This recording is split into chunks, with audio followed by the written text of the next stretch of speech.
Reka nsubire kubahereza mwiriwe canke mwaramutse bivanye naho buri umwe wese dukurikirana aherereye mwe banywanyi bacu mubana natwe mu makuru n'ibiganiro vya misi yose dushikiriza kuri no mbonesha kure yacu kandi yanyu Muhuza TV. Uyu numwanya tugiye kubagezako amakuru ibiriko biravugwa bigezweko muri kano kanya ngaha mu gihugu c'u Burundi.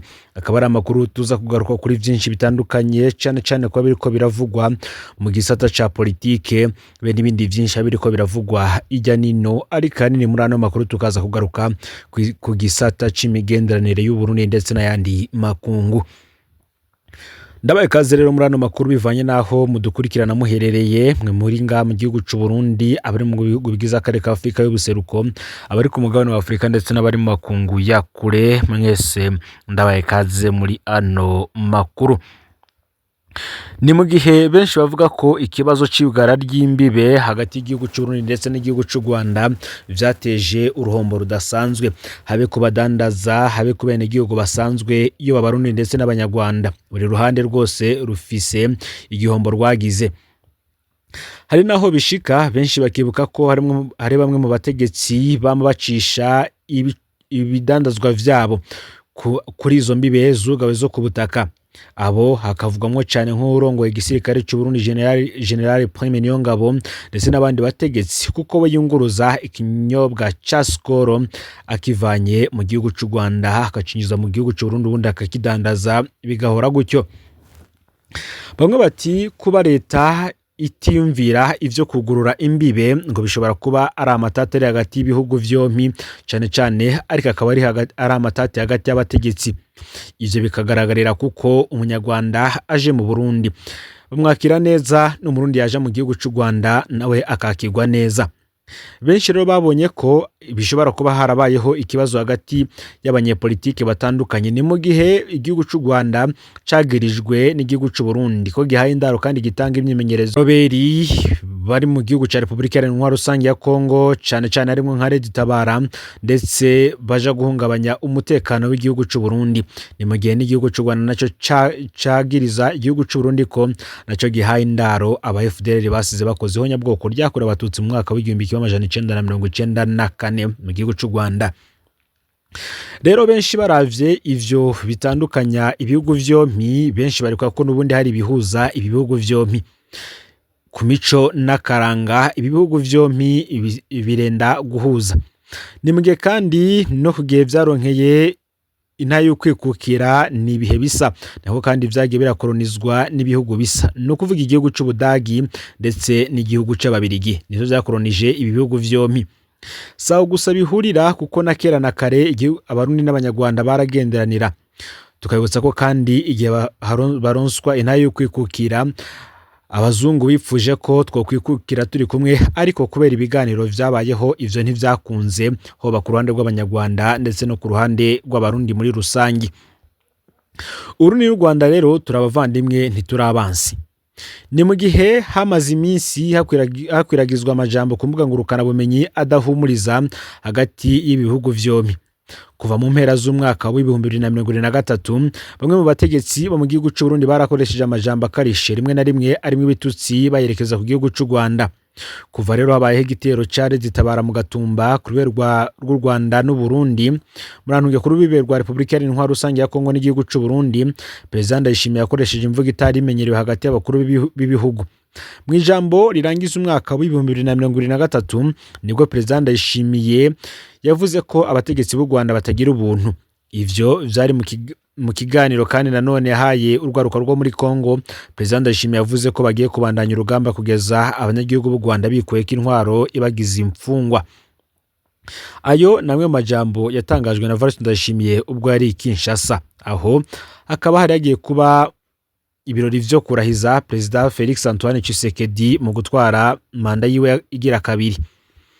Nkuko amakuru bivuga mu mateka y'ibi bihugu ni kenshi vyashitse abatwara ntibumvikane,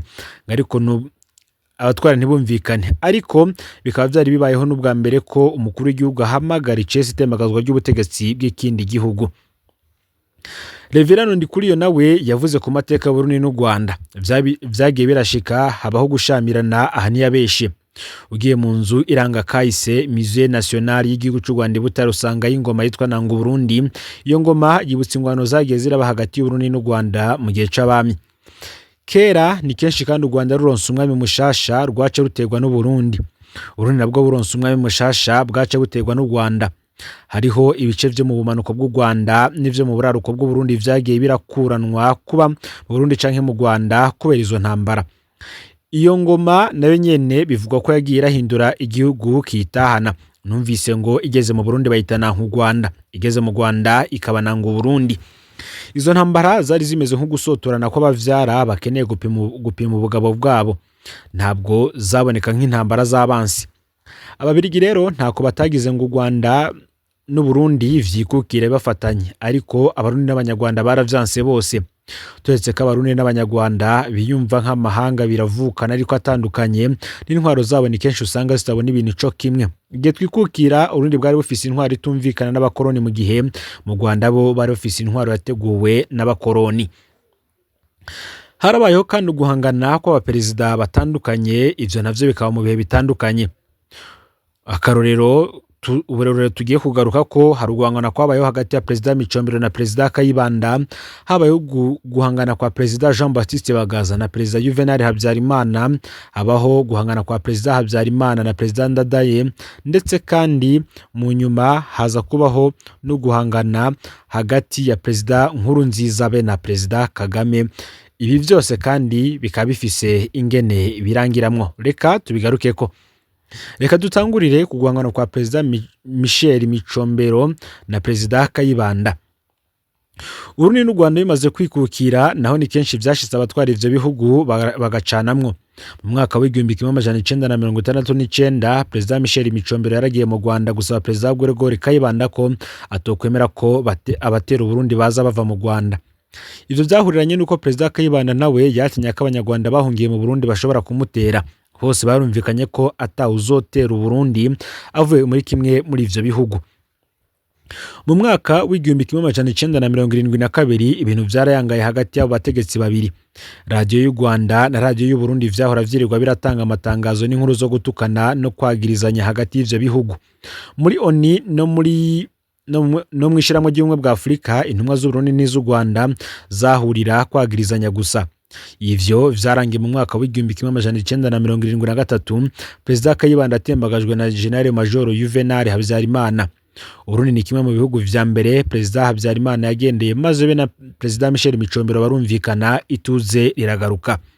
Aba kandi bari banasangiye n'umugenzi akomeye, Perezida Mobutu wa Zaire, uyaza yasukamwe mabisi, maze baniyumvira gushinga ishiramwe CPGR rihuza ibihugu vyose uko ari bitatu, no kuvuga u Rwanda, Uburundi ndetse n'igihugu ca Republika Iharanira Rusange ya Kongo.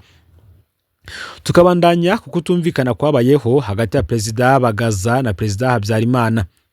Mu mwaka w'1979 Perezida Jean Baptiste Bagaza yagiye mu nama i Kigali mu Rwanda, yasanze inyandiko za Paripehutu zimutuka. Ako kanya yaciye ahaguruka aja gufata indege imusubiza i Bujumbura. Inyuma gato Perezida Bagaza yatumye ko Perezida Habyarimana amumenyesha ko atirukanye abaparipehutu nawe azocaha ibigwanisha impunzi z'abanyarwanda bari mu Burundi bagatera u Rwanda. Habyarimana ngo yaragize ubwoba, aca arirukana indongozi za paripehutu zija muri Tanzania. Ico gihe ntavyo gutukana vyabayeho, ngikibazo bagejeje mu nzira ya diplomasi. Mu mpera y'ubutegetsi bwa Perezida Bagaza harabaye gucanamwo na Zaire ya Mobutu. Bagaza yari yagirizwa ko akorana na Perezida Gaddafi wa Libya, uwo nawe yari umwansi akomeye cyane wa Perezida Mobutu. Mobutu yagirizwa ko akorana na Amerika be n'ibihugu vya Buraya y'uburengero, les Occidentaux. Mu gihe Bagaza yari yegereye cyane ibihugu vyavugwa ko bishaka kwiganzura aba Occidentaux, Mobutu na Habyarimana bahavuye bakoranira Bagaza mu gwenge gwinshi, bakorana n'ibihugu vya Buraya na Eklezia Katolika, birangira Perezida Bagaza atembagajwe mu mwaka w'1987. Ariko muri iyo myaka ntavyo gutukana vyigeze bibaho. Imigenderanire ya Perezida Habyarimana na Perezida Buyoya yo yarabayemwe agatotsi gahoro igihe c'ugwe mu Bwantega Marangara mu mwaka w'1988, ariko ntivyakomeye ndetse bo ntibigeze batukana. Hakaza guhangana kwa Perezida Habyarimana na Perezida Melchior Ndadaye. Igihe ubutegetsi buhindutse mu mwaka w'igihumbi kimwe amajana icenda na mirongo icenda na gatatu, abantu bari biteze ko hagiye kubaho kumvikana kudasanzwe hagati ya Perezida Ndadaye na Perezida Habyarimana kubera bari basangiye ubwoko. Habyarimana yari yiteze Ndadaye kazifata nk'umwana wiwe. Perezida Ndadaye wese uko yavyumva yafata ko hagati y'ibihugu ategerezwa kwamaho kubahana, imigendanire ikisunga uko ibihugu bibana nyene, relation d'etat à etat. Melchior Ndadaye yari yize mu Rwanda akiri muto. Intwari igwiriyemwo Abahutu mu Rwanda n'intwari igwiriyemwo Abatutsi mu Burundi yazibona co kimwe. Uyabona ko ari intwaro z'akagwi k'abakuru gacinyiza abanyagihugu batoye. Kubwo rero ikibazo c'u Burundi n'u Rwanda nicari ikibazo c'ubwoko. Habyarimana rero aha ngo niho yihende cane kuri Melchior Ndadaye. Nabo batigeze batukana, imigenderanire yabo ntiyagenze neza nkuko bavyifuza. Habyarimana yari yiteze ko Ndadaye amushigikira mu ntambara yarimwo na FPR, ariko siko vyagenze. Perezida Ndadaye yasavye Perezida Habyarimana kubahiriza amasezerano ya Arusha yari yakoranye na FPR. Ivyashavuje cyane Habyarimana. Ndadaye yaranakiriye mu Burundi General Paul Kagame yararongoye FPR. Bikavuga ko kandi Perezida Ndadaye yarashigikiye umushikiranganje wa mbere w'u Rwanda w'ico gihe ari wa Gatuwiringiyimana yava mu batavuga rumwe na Perezida Habyarimana. Vyarangiye rero Perezida Ndadaye atembagajwe aricwa nyuma y'amezi 3 gusa ku butegetsi. Kugeza ubu nta nsiguro iratangwa ku mpamvu umunsi Ndadaye atembagazwa. Umukuru w'iperereza rya Habyarimana yari yaraye muri Hotel Source du Nil, nukuvuga iruhande y'ikirimba ca Perezida Ndadaye. Ntawuzi ivyo bintu vyoba bifise ico bipfana. Inyuma ya Perezida Ndadaye, Perezida Ntaryamira na Perezida Habyarimana babonetse bumvikana bidasanzwe. Bice birangira bahitanywe n'isanganya mu ndege imwe bavuye mu nama i Dar es Salaam mu gihugu ca Tanzania.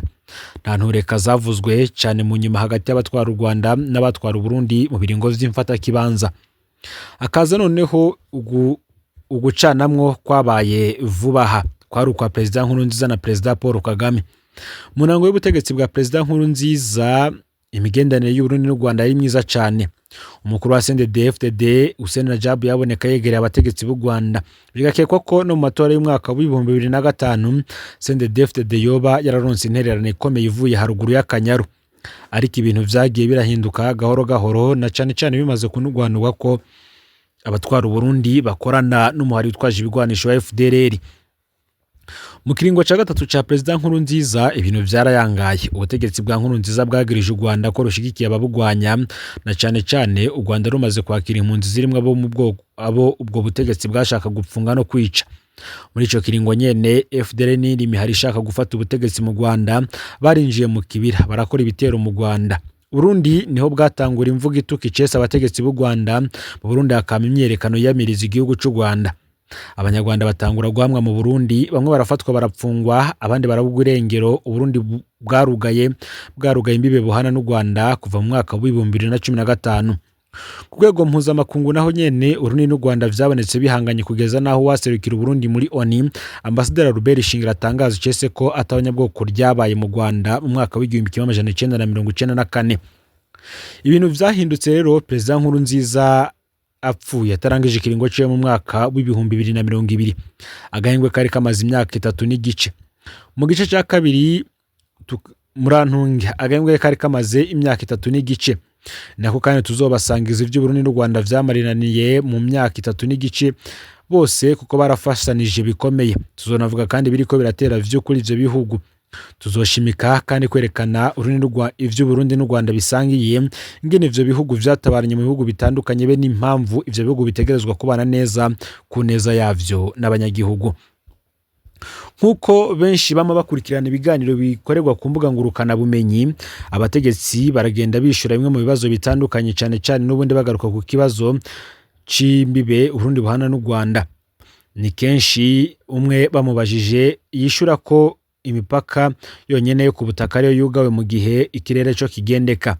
Ariko abene igihugu bato bato bakavuga ko bahagorirwa cyane. Mbere ubu kuza mu gihugu kuza mu Burundi uvuye mu gihugu c'u Rwanda canke suja mu gihugu c'u Rwanda uvuye mu Burundi bisaba guca nko muri Tanzania, mu gihe no muri Kongo ibintu vyayangaye kuri ubu. Inzira yo guca Bukavu nayo ikaba itacoroheye abantu kubera umari twaje ibigwanisho mu 2023 bamaze kwigarurira ivyo bice. benshi rero mu bene gihugu bakaba basaba abategetsi b'ibi bihugu vyompi ko bokwiga ingene ituze ryogarukanwa muri ibi bihugu hama imigendanire igasubira nk'uko yamye imeze kugira ngo n'ubundi abene gihugu babandanye kugenderanira kandi nanone n'abari bafise ivyo barangura hagati y'igihugu c'u Rwanda n'igihugu c'u Burundi bibandanye atankomyi. Ibi kandi benshi bakabona ko vyozanira inyungu ibihugu vyompi, hoba igihugu c'u Burundi ndetse n'igihugu c'u Rwanda, kuko n'ubundi imigenderanire hagati y'ibihugu nico ca mbere kiba kigamijwe iyo havuzwe urudandazwa mpuzamakungu ndetse n'ibindi byinshi bigiye bitandukanye. Tukanibuka ko kandi nk'uko twamye dusangiye umuco n'imigenzo vyacu vyenda gusa, ari nako duhuriye mu muryango umwe bwa Afurika y'ubuseruko.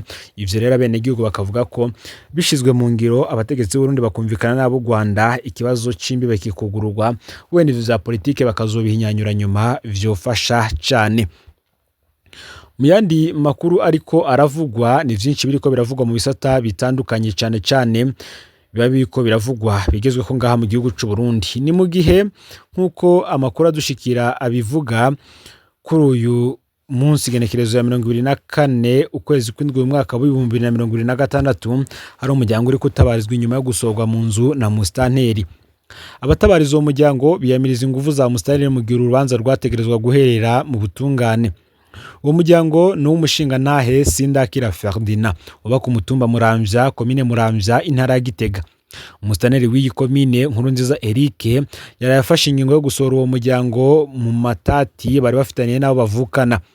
Abatabariza uwo muryango bitwishira hamwe bagira bati: turasavye mutabariza umuryango waraye uhohotewe na musitanteri. Uwo muryango w'umushingantahe Sindakira Ferdinand mwene Barumpozako Mark ku mutumba Muramvya, komine Muramvya, uratabaza aho musitanteri yaraye awutaye hanze y'inzu y'abavyeyi biwe nk'uko vyagaragaye ku masanamu yagira hanwa aho musitanteri yazananye n'abapolisi biwe. Iyo nzu ni y'abavyeyi ba Sindakira, haheze imyaka irenga 30 bashengeye, akaba ari we yari yagumye ayiraba. Hanyuma hadutse amatati, abo bavukana baritwaye mu butungane bibanje guca mu bahuza. Urwo rubanza rwungururizwa muri sentare y'intango ya zone Muramvya kuri nomero RC 8362, rwungurujwe n'abo bavukana. Abo bavukana baciye bata inzira y'ubutungane baja kwitura musitanteri wa komine Muramvya, nawe aca yumvira abo bavukana na Sindakira Ferdinand basanzwe baba hanze y'igihugu ni Bujumbura. Abavukana n'uwo mutama Sindakira Ferdinand bama bamururabuje bitwaje igikenye, ariko nyamutama Sindakira kamasaba ko ubutungane bwokora bakagabura ibisigi vy'abavyeyi naho nabo bakavyanka bagahitamo kumutoteza. Ubu rero musitanteri wa komine Muramvya niwe ariwe Nkurunziza Eric yabomoye iyo nzu. Ivyo vyose atahanze ayegurira abo bavukana bahunga ubutungane. Benshi mu bene gihugu begereye umuryango bakaba ariko bavuga ko basavye bashimitse ko uwo mutama arenganurwa, kuko naho vyakabonetse ko musitanteri asubirira ubutungane. Ngivyo musitanteri yarakoze rero bikaba ari akamaramaza mu gihugu.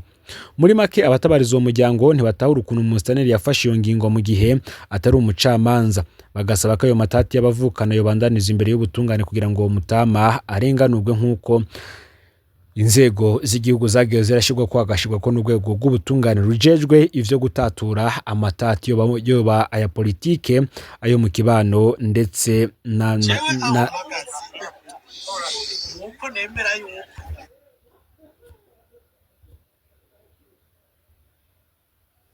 bagatabaza bashimitse bavuga ko inzego z'igihugu zashizwe ko ari naco cyatumye hashirwa ko urwego rw'igihugu rujejwe ivy'ubutungane. Bakavuga ko rero mu gihe ubutungane butari ko burakora akazi kako, buramatara ariko arimwo yiremera akazi canke se ariko ariyongerera amabanga yakagombye ko bari mu mwanya yakagombye ko bariko ararangura iyindi mirimo yifisiye igihugu akamaro. Ni mu gihe muri Busoni intwaro yo mu biro vy'umutumba wa Rugarama baridogera umukuru w'umutumba bavuga ko afata ingingo atabagishije inama. Mu rwandiko bandikiye musitanteri wa komine Busoni hari kwigenekerezo rya 20 mu Kakaro uyu mwaka, abagize intwaro mu biro vy'umutumba wa Rugarama muri komine Busoni ntara ya Butanyerera bamenyesha ko mukuru w'uwo mutumba Ngendandumwe Cyprien abakumira mu bijanye no kurongora umutumba. Muri urwo rwandiko bakamwagiriza ibintu bine bikurikira: kutabagisha inama mu bikorwa bijanye no kurongora umutumba, kutabagisha inama mwishirwaho ry'abarongoye uducimbiri canke abanyumba 10, ivyo bakabishikiriza bishimikije ingingo ya 85 n'ingingo ya 86 ziri mu itegeko rigenga ingene imitumba n'amakaritsiye birongorwa. Hakazaho gutanga igitara ca leta ku bakirimwo batagishijwe inama, bakavuga ko batazi uburyo ico gitara catanzwe, kureka abantu bakubaka amazu ahaca amabarabara y'imigenderanire bigatuma ayo mabarabara afutwa. Abagize intwaro mu biro vy'umutumba bakavuga kandi ko abenegihugu basigaye babidogera ko batakibaserukira uko bikwiye kandi bari babizeye ngo babaserukiye. Bagasaba umustanire wa komine Busoni kubafasha kugira uwo mutumba utwagwe mu buryo bubereye ku neza y'abatoye. Ngendandumwe Cyprien yarongoye uwo mutumba akavuga ko ivyo bamurega atavyazi kandi ko iryo kete ritaramushikira kugira aronke ico yishura. Akamenyesha ko azogira ico bivuze ko amaze kuronka iryo kete. Ngarera amakuru yaragezwe ko muri kano kanya ufyonde subscribe canke sabone niba utarafyonda ko kugira ngo tushyikiranwe nadushikiriza usangiza no makuru bagenza aho bari kugira ngo nabo baje barabumubambira shikirwa n'ibiko biravugwa bigezwe ko ngaha mu gihugu c'u Burundi, hanze imbibe z'igihugu c'u Burundi ndetse no makungu yakure. Muhuza TV rero Imana ibahezagire mu bikorwa vyanyu vya misi yose muri ko murakora.